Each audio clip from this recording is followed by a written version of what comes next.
They say a family's deepest sins don't disappear. They just get passed along, quietly, like a sickness in the blood, until someone is unlucky enough to inherit them. In the summer of 1912, the Miller family of rural Kansas seemed, to the outside world, unremarkable. They worked the land. They attended Sunday service. They posed for stiff, lifeless photographs in front of their white clapboard home. But inside those walls was a truth so twisted it would eventually drive one of them to the brink of madness, and the other to an early grave. It began with two children. Anna Miller, the eldest daughter, was 16, pale-skinned, quiet, and prone to staring out her bedroom window for hours. Her younger brother, Samuel, was 15. They were inseparable, almost unnervingly so. Neighbors called it sweet, the way they walked to school together, sat side by side at church, and spoke in a code no one else could understand. But in the Miller household, sweet didn't quite capture it. Samuel's attention to Anna wasn't just brotherly concern. He watched her in the way a boy watches the girl he's falling in love with, protective, jealous, and hungry for closeness. It started small. He would brush her hair for her at night when their parents weren't looking. He would slip notes into her apron pocket, written in careful cursive, "You're the only one who understands me." Anna never replied to these notes, but she never threw them away either. By the time summer reached its peak that year, the boundaries that should have protected them as siblings had already begun to dissolve. The truth is, no one else noticed. Their father was a man of silence, more married to his fields than his family. Their mother, who had grown frail and withdrawn after the birth of her last child, rarely left her bed. The Miller children were left to raise themselves, two young souls circling each other in a house where no one was watching. But Samuel was watching, and every day his fascination grew darker. Years later, when a single surviving photograph of Anna and Samuel was found in the attic of that abandoned house, historians would notice something strange. Samuel's hand wasn't resting on her shoulder like a brother's. It was gripping it, almost as if she might run away. What no one realized was that by the end of that summer, Anna would try to do exactly that. When Anna turned 17, the change in her was noticeable to anyone who looked closely enough. She had begun to avoid Samuel's gaze, to linger longer at the general store, to talk to boys her age with a careful politeness she never showed at home. Samuel noticed, and to him, it wasn't just a change, it was a betrayal. In his mind, Anna wasn't just his sister, she was his world. He had built an entire sense of belonging around her.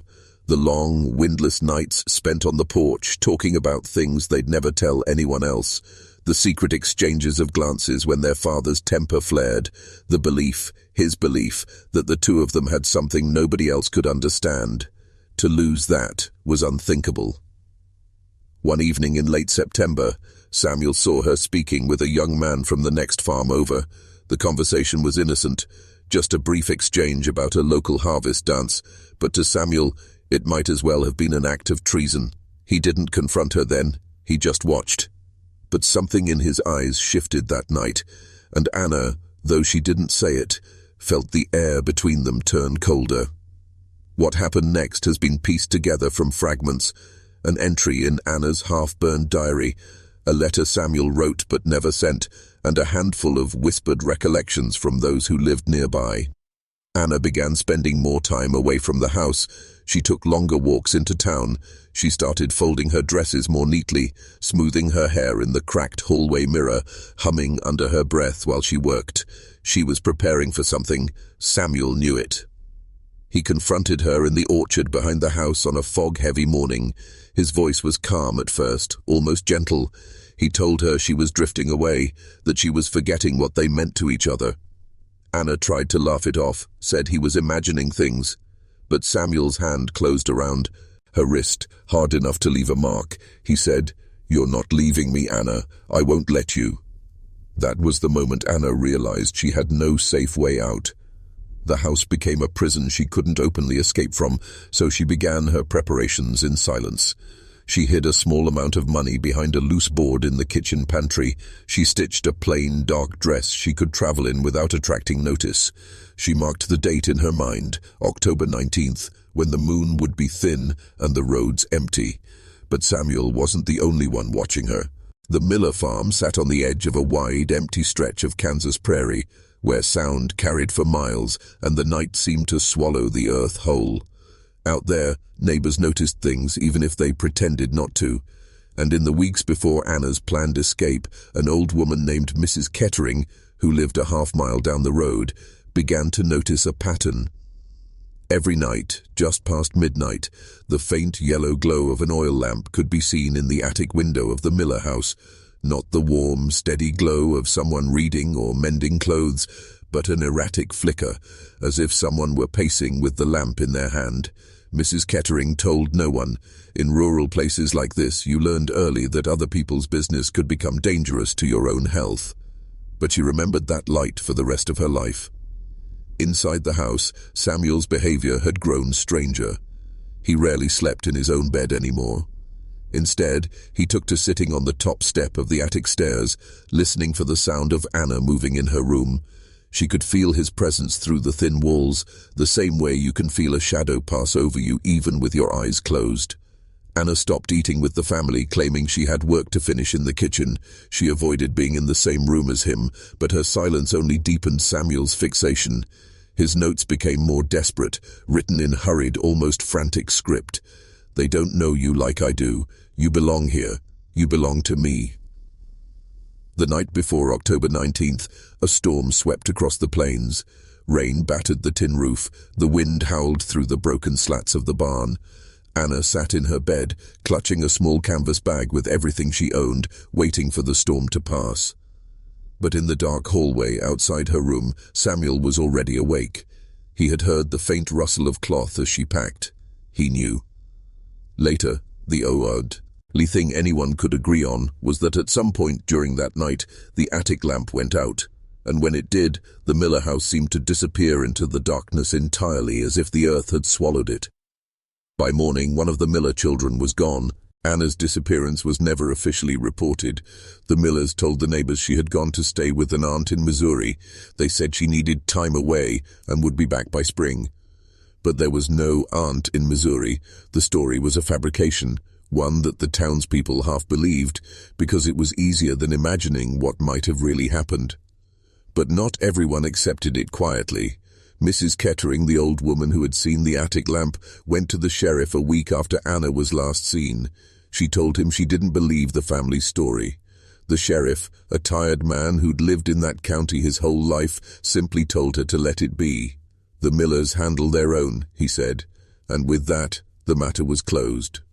What we know of those weeks afterward comes from a letter found decades later, hidden inside a hollowed-out Bible discovered in the attic of the abandoned Miller house.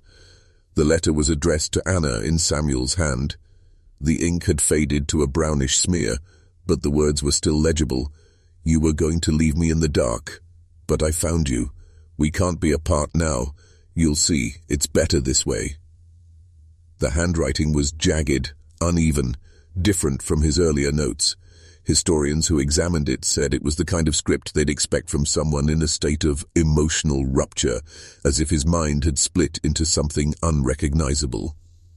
Somewhere, out in the vast emptiness beyond the Miller farm, people claimed to have heard a young woman's scream carried by the wind on a cold October night.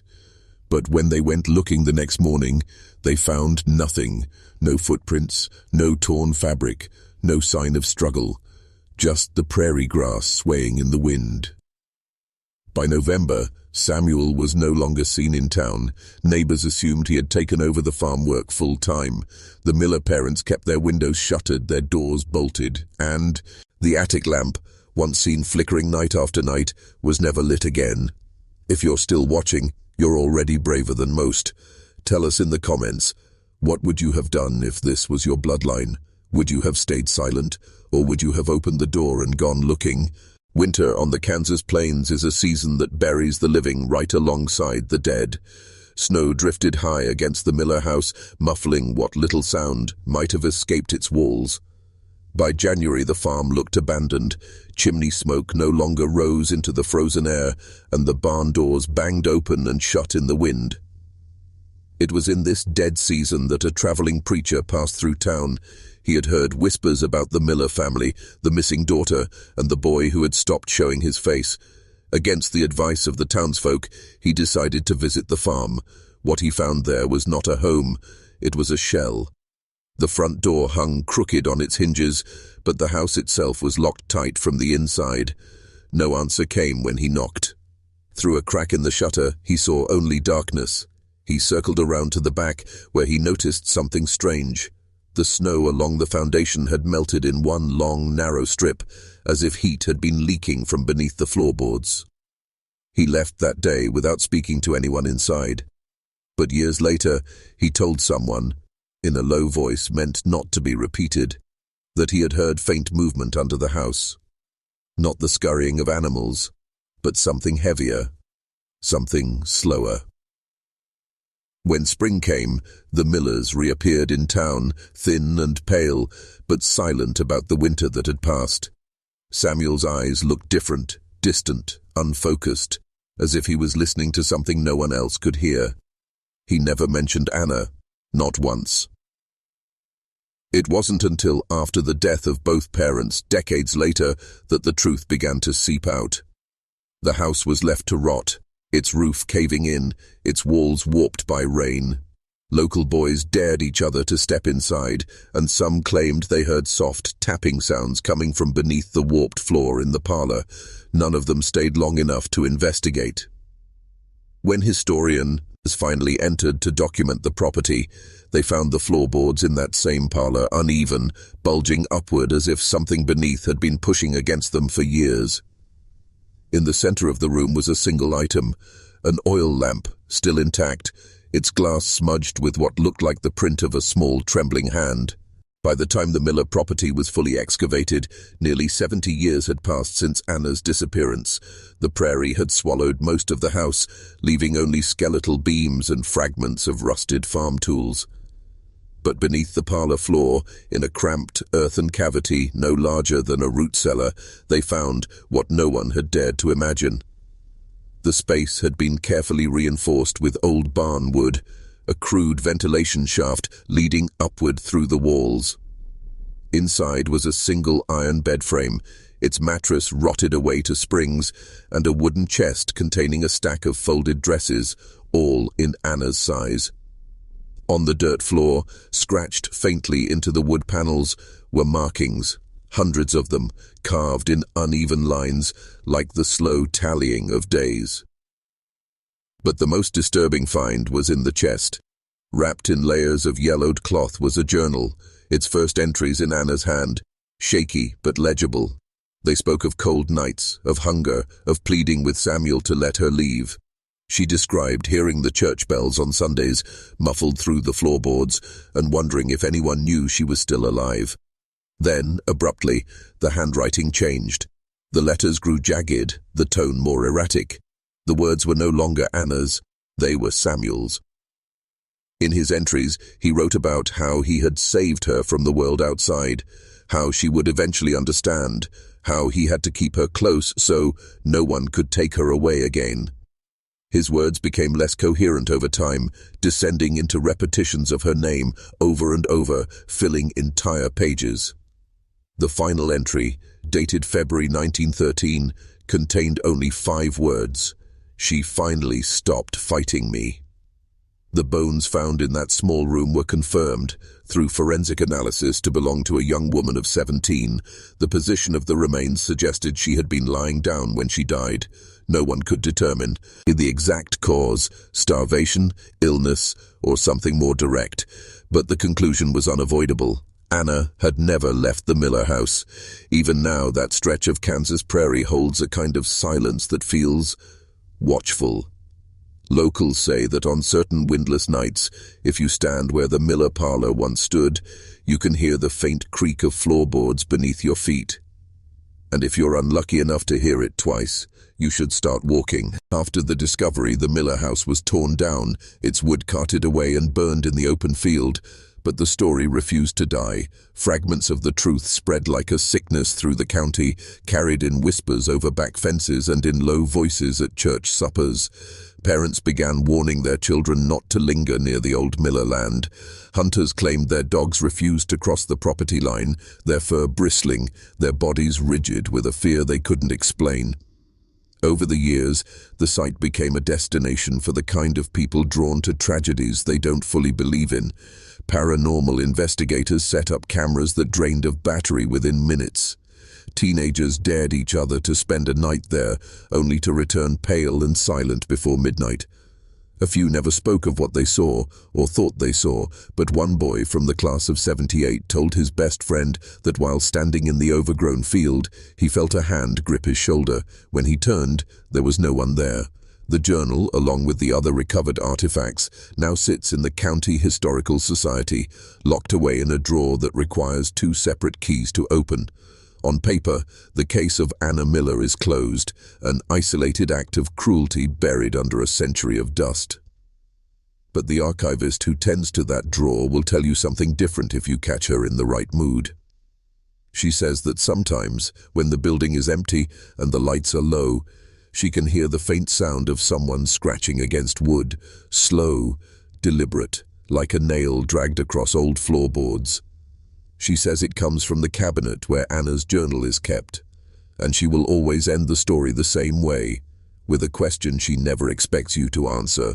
If blood can hold a sickness, what makes you so sure yours doesn't?